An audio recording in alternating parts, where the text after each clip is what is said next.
here back with the Avenger, and I think in this video we're going to get some engine work done. I've recently picked up a new door handle, got the interior taken out. There's the door handle.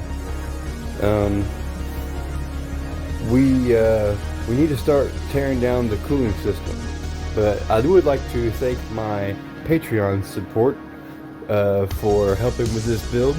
You know who you are.